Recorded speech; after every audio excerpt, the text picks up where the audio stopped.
So we're going to talk about some financing options to sell more homes, just some opportunities that I'm seeing that are helping us get transactions done in other markets. I wanted to share this with all of you.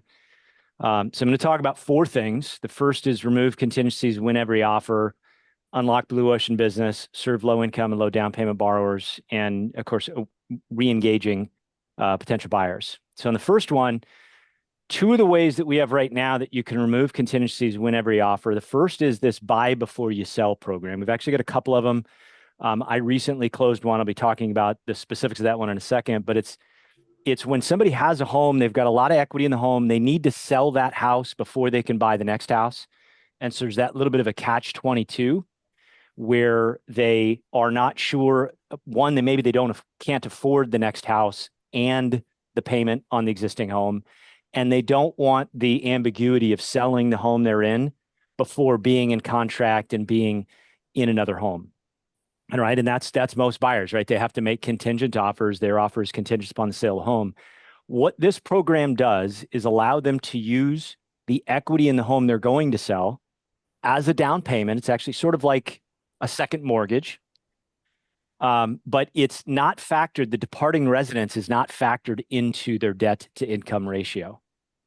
So it takes the qualifying issue out of it. For borrowers that have more income can qualify with both homes. We've got a lender that will do a HELOC as a bridge loan. They'll fund it in 5 days. Both of these have some fees associated with it, but like the buy before you sell is 2% of what they loan the borrower.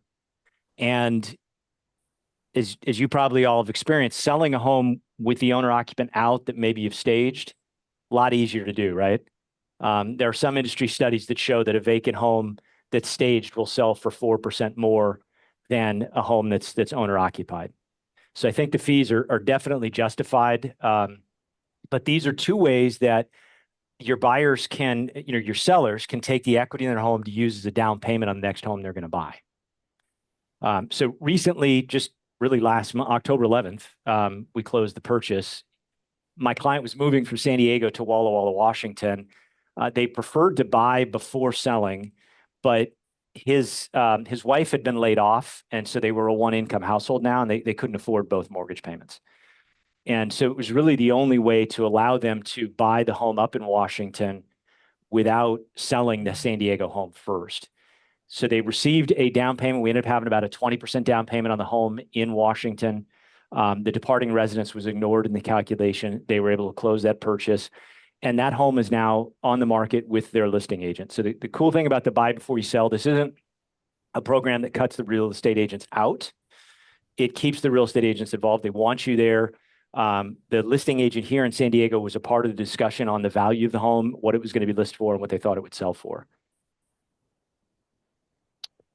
Before I move to these then, any questions on that? Since we've got a small group on the buy before you sell or the equity bridge, the HELOC. Okay, so moving to the blue ocean. I chose this name because it's from a book called Blue Ocean Strategy. And the analogy they used in the book is that a lot of businesses, the opportunities are fought over. It's like sharks in the water. It's a red ocean, they referred to it as. Very, very hyper competitive. But there are some businesses or lines of business that are like a blue ocean where there's nobody else flying those waters. There's no sharks. You're just fishing and it's calm waters. And I think of these three products that way. For investors, there's a product called the debt service coverage ratio, or DSCR, that you can use rents to qualify without the investor's income being a factor. So if they have the down payment, you can do as little as 20% down, but the rates are kind of painful. So it's better to do 25. But this is for an investor. Maybe it's somebody self-employed that's had a bad year last year, but they have the cash. They want to buy an investment property. This is a way they can do it and qualify just off of the rents. Second one there is for self-employed. We can use cash flows to qualify, and this is bank statements, 2 years, personal, or 1 year. We have different programs, personal or business bank statements, and it's a way of looking at the cash flow of the business, and they'll use an expense ratio.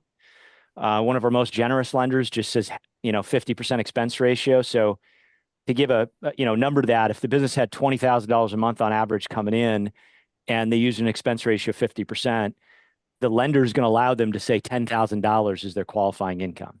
So this program on the bank statements can be used both for rental property, primary residence, second home. We've got several programs there.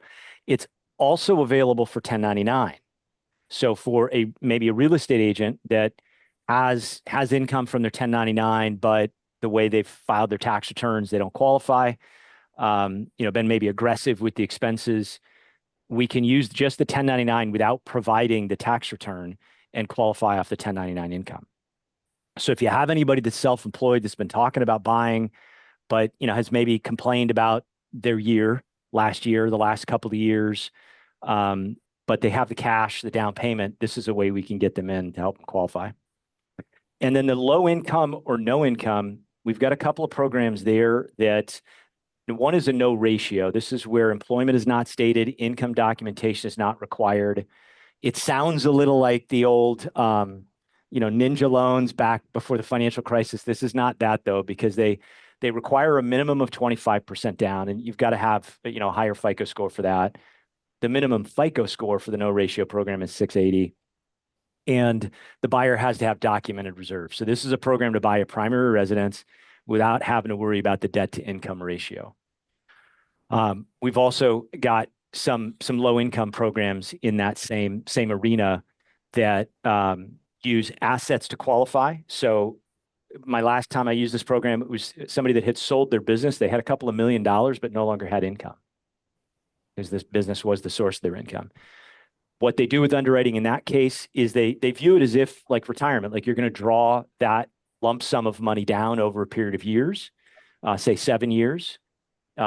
Various programs are different, but the point being we can impute an income from that lump sum of money to use that to help them qualify. So those are all ways that these are buyers that, that average the banks. The big banks don't have these programs. They're not talking about these programs. And so these are opportunities where these clients may not know that they can actually buy a home, but through these programs, we can get them into a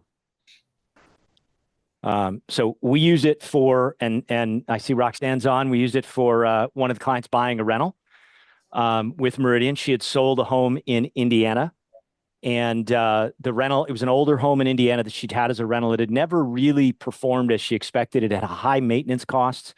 And so she wanted to 1031 that into new property with Meridian, but she's in the film industry, and what she did in the film industry hasn't really recovered since COVID. So she didn't have enough income to qualify. But with the DSCR loan, we didn't need to look at her income. We didn't need to show her job. She qualified just strictly off the rents of the property. And we closed that purchase in July. The idea here being if the mortgage payment, taxes, and insurance are, let's say, $1,000 a month, and the rent on a property is $1,200 a month, then that's a 1.2 ratio. And so they use that ratio to qualify. The higher the ratio, the better the pricing. We do have loans that'll go below a 1.0 ratio, meaning mortgage payments 1,000, rents say 900. We do have programs that'll do that, but the better ones, 1.25 or higher, and it's just strictly based off the rent. We don't have to provide tax returns or other income. Any questions on those programs before I move on? Okay. So then serving low down payment clients, we have some down payment assistance programs that are not based on being a first-time home buyer. So some of the programs that are available in local municipalities, counties, cities, often require the person not to have had a mortgage or a home in the last 3 years. These do not require that. So the FHA 100 and the FHA 101.5, that's actually the second FHA one there that I'm showing. This one here is, it's actually essentially two different loans. One of them is for the equity stake. The other is to help cover closing costs. And then Silo Ridge and some of the other communities qualify for the USDA, which is 100% financing. The quirk to that program is there is a maximum income, and some of our lenders have actually expressed the borrower can have too much in savings. They can have too much cash on hand. It's designed to be somebody that doesn't have a lot of cash available. And then for low income, Home Ready, Home Possible, these are the simplest way to think about this. This is a conventional loan that'll go 3% down payment, 97% financing. It is based on somebody being a first-time buyer, which is they haven't had a mortgage in the last 3 years or had a home. And it's a massive subsidy to the interest rate. When I was preparing this slide deck and updating it about a week ago, I ran rates for a 660 FICO, somebody doing 3% down that does not qualify for Home Ready, Home Possible, meaning they make too much income. The rate would have been 7.5%. But under this program, Home Ready, Home Possible, those are the Fannie Freddie programs, the rate would have been 6.125. So it's almost a 1.5 difference in rate. It's a massive subsidy to the interest rate. As I ran various FICO scores, the interest rate on the Home Ready, Home Possible came in at 6 1/8 across the board. So they've basically taken FICO score out of the equation. And that difference in interest rate is a massive difference in the ability to qualify. Home Ready and Home Possible do require the borrowers to be under 80% of the area median income, which is Census Bureau data. It's done by county. These programs don't really work here in San Diego because our median home price is almost $1 million. It's very unaffordable in our market, but in your market, I think a lot of the first-time buyers will qualify for it. And so it's a great way that if they haven't qualified in the past and they were looking at standard conventional financing, this is an opportunity, with a massive subsidy of the interest rate that they may very well qualify. So this was a Florida transaction. She purchased a $258,000 home. She did not have enough money for savings, in savings for the down payment and the closing costs.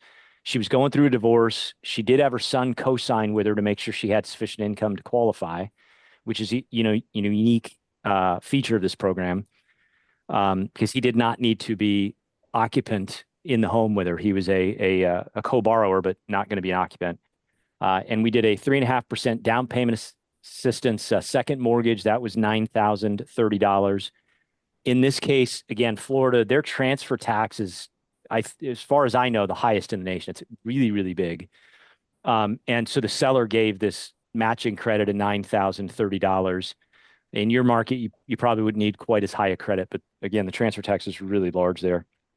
And so she got in with just $2,254 on a $258,000 house with this program. That combination of the down payment assistance second and the seller credit. So as far as those three sets of programs, re-engaging buyers, re-engaging potential clients that you've had, maybe that couldn't qualify a year ago, or that are waiting for a better deal. Fannie Mae recently did a survey that 17% of respondents said it was a good time to buy, meaning fully 83% of the people that responded said it was not a good time to buy a home, which is, kind of a surprising, or maybe not surprising with how quick rates have gone up, but it just shows consumer sentiment's pretty bad right now. And of the respondents, 39% said they expect rates will go down in the next 12 months. So, roughly half of the people that said it was not a good time to buy were waiting for mortgage rates to come down. And unfortunately, this slide is a little bit old because rates are rising right now. They're trending up at the moment, this month. But from where we were last October to where we are today, rates have already come down. So that's, I think maybe a lot of the buyers, the ones I'm engaging with, haven't really heard that news. And it's pretty stark. When we looked at rates on October 19th, I've got a typo here on the slide, but it was 2023, October 19th of 2023. The Freddie Mac survey rate was 8.03%. On October 4th, it was 6.53, October 4th of this year. That on a $400,000 loan is literally a difference of $407 a month, which is almost a 15% difference in payment, which, that's kind of effectively a 15% difference in home price. In what they qualify for. And what I found, a lot of the buyers I'm having discussions with haven't really factored in the cost of waiting, which I used zip code 38654. So it's DeSoto County. Appreciation is expected over the next 12 months to be 3.54%. That means net of the assumption in the math of this calculator that I use with buyers is that rates will drop 1%.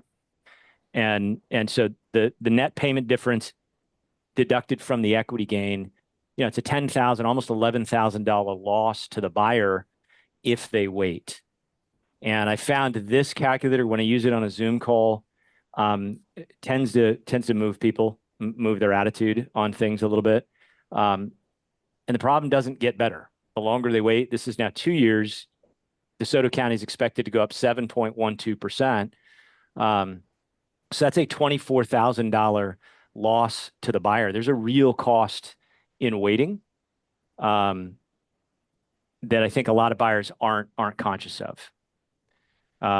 So I'm going to stop the slide deck there because we're kind of what I wanted to present. Just wondering if there are any questions or feedback.